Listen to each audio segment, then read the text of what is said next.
Hey, what's up everybody? Welcome back to another Archaea reaction. There are quite a few of these. There are two people in my executive producer queue that wanted me to get to this one, so this is Lament Rain. This is by Ashrount, and apparently the same person that did Deceive that I listened to a couple days ago. I didn't even realize they were the same person working on this song, but I guess this is a collaboration with another musician, so this is probably going to sound pretty unique compared to that one. But part of me still hopes they keep the story aspect so tight because I love that about the last one, and I hope that that is very much the same here, but I won't know if I don't listen, so without further ado, let's go.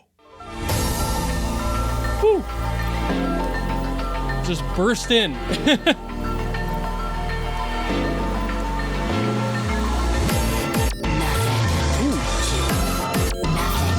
like a little pause they had on there.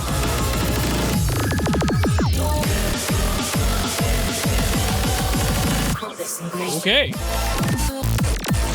Ooh, more of like a complextro thing. Okay.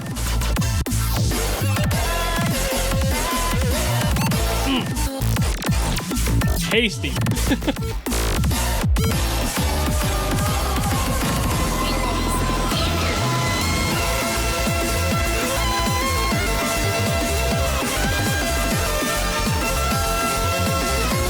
that a vocal synth or is that just a synth that sounds like a voice?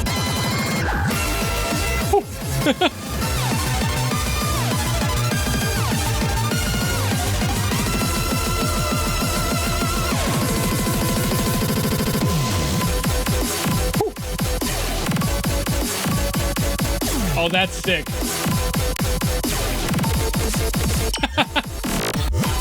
Jesus. Rhythm games, man.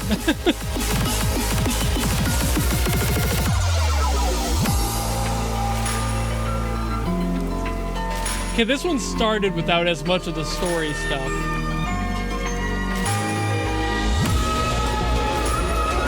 But I like that they're letting it breathe here. It's kind of doing the same thing for me. It's not relentless, which is really what I like.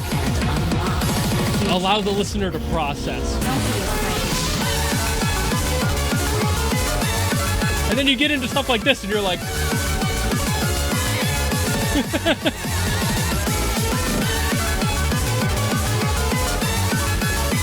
It makes parts like this much more fun.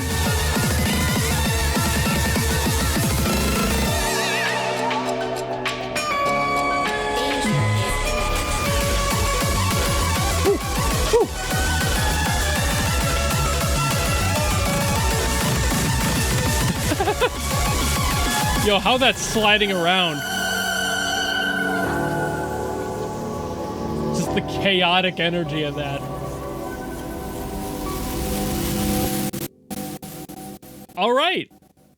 I do like it. Not quite as much as the other one, but it does a lot of the same things in a slightly different way, and I really do like that. I feel like the fact that they let the song breathe is definitely Dada Dice's influence on the songs. Like, they did that in the other one. I loved that, but it was kind of more of it. Whereas this one had a little bit less. It started a little bit more powerful, a little bit more consistently energetic throughout. But that spot in the middle is really what allowed me to sit there and kind of reminisce on what I just heard and really allow me to process all that information. That is insanely important to any song, is allowing somebody the time, the breath to have in the middle, at the beginning, whatever it is, to either wean you into it or allow you to take a breath in the middle. Even if the song is kind of designed to not do that, like a lot of Chamelea's works, for example, where it's just constant energy, there's definitely like a core desire for most people, I feel, to have that breath and that time to think about what they just heard. When you hear a Chameleon song that's like over 4 minutes long and it's just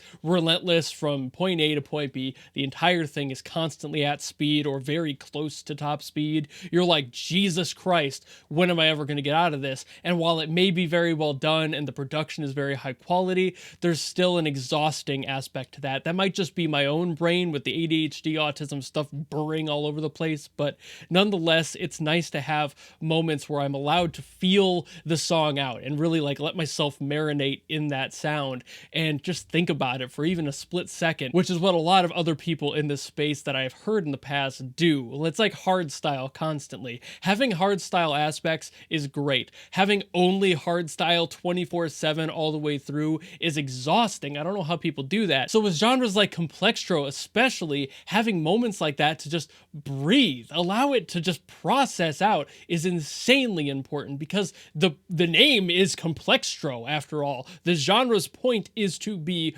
complex and offer a lot of different sound design elements and approaches, and changing up beat structures and melodic structures and harmonies and everything, and it's just a constant mess, frankly, but that's kind of the appeal to it as well, and it does do its job, but still on its own can be very exhausting. So I like it when songs include that, and I feel like that is almost a requirement, like I said, to have that, because if you don't, you're just going to be tired by the end of it if that's all you're listening to. You can even look at this in a broader scope. Like if you're listening to a bunch of this sort of music and you're like, okay, well, it's constant, that's not too bad. I guarantee you are either going to have to take a mental break or you're going to have to put in a song that is softer somewhere between, because the human brain needs processing time. And when you have this sort of thing around, at least when you're trying to listen to it, and it's not just in the background, which I feel is most people's case, but I'm just talking about it in this case where you're actively listening, you need to have that moment to just let yourself breathe. So I like that these songs are a little bit shorter. They allow you that time, and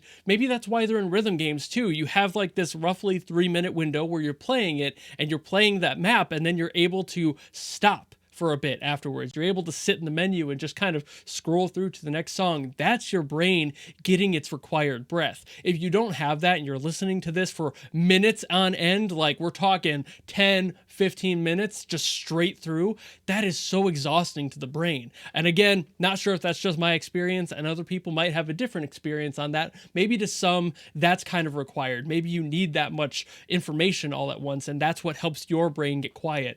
But for me, it's almost the exact opposite. When I hear songs this complex, it's really cool to hear how things are going, and every single intricate change and detail and sound design aspect that they're switching around and molding in front of me, and it's always really neat to process, but I do need that time to process it.